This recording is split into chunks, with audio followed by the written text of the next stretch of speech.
Hey guys, it's Austin here. This is a truck I bought a few months ago. I've featured it a few times in my channel, and I thought I'd do a walk around of it with all the specs and everything. It's a 98 12 valve, and some people call these the Holy Grail because it was the last year the 12 valve was made. Halfway through the years when they switched to the 24 valve. We'll go over the engine modifications first.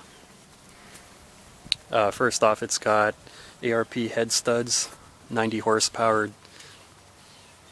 Dynamite Diesel Products injectors, 4,000 RPM governor spring kit, stiffer AFC spring, a custom fuel plate, heavy duty valve springs, Performance 191 delivery valves in the pump.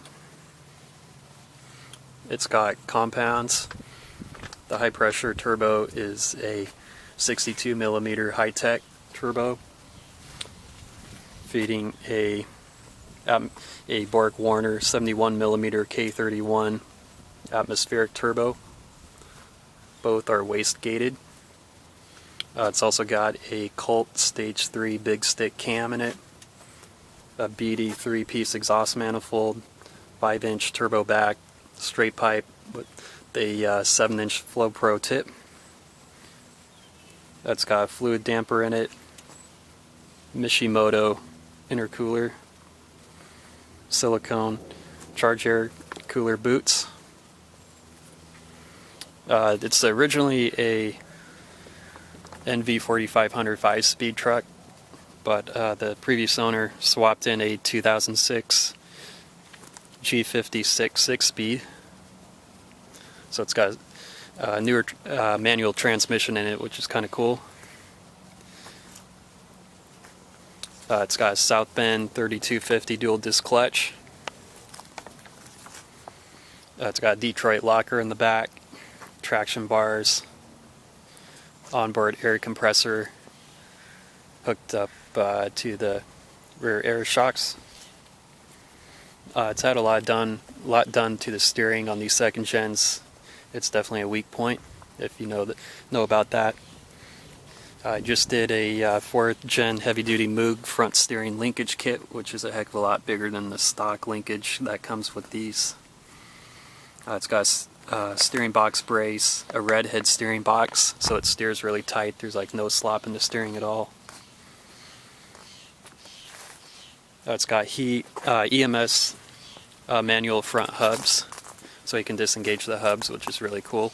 On these second gens, the factory hubs are always turning, and it's they wear out. Sometimes even prematurely. They're not the best. It's got Bilstein 5100 series shocks on all 4 corners, a leveling kit up in the front, Heim joint control arms, B&W hide-a-ball gooseneck hitch, LED headlights and fog lights. All windows are tinted, including the windshield, Alcoa rims, and a Pioneer stereo system. Oh yeah, and Fab Fours front rear bumpers. Currently the fuel plate's turned up about 40%. It'll peg the boost gauge at 60 psi, so it's got a lot more in it. It does not have an AFC live. I want to do that so I don't have to manually turn the pump up every time you want to turn the fuel up. Or the fuel plate, that is. It's very nimble to drive. It feels like I'm driving like a Ford Lightning or something. It just feels like I'm driving a performance truck. It's really different. It's very comfortable. It rides really nice and smooth. And it goes effortlessly down the road. It's so low stressed. It's just a pleasure to drive. It tows really nice. And that compound turbo setup is awesome. As soon as you hit the throttle, that boost gauge comes up. There's no waiting for it, no lag or anything. It's great.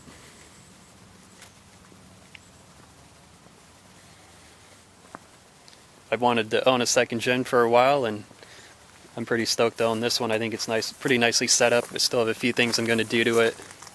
I'd like to have it repainted. The paint is in pretty good shape, but it has some clear coat issues on the driver's side fender. Maybe you noticed in the video. So I want to get that taken care of and do that AFC live. Maybe a black, replace the toolbox. This was given to me for free, but I want to put a black one in there. Otherwise, it's pretty much done. It's nicely set up. It drives really good. It's awesome.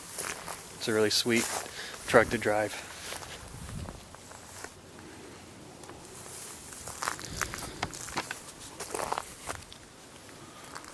But yeah, I've got some other videos of it running and stuff, so check those out. Thanks for watching.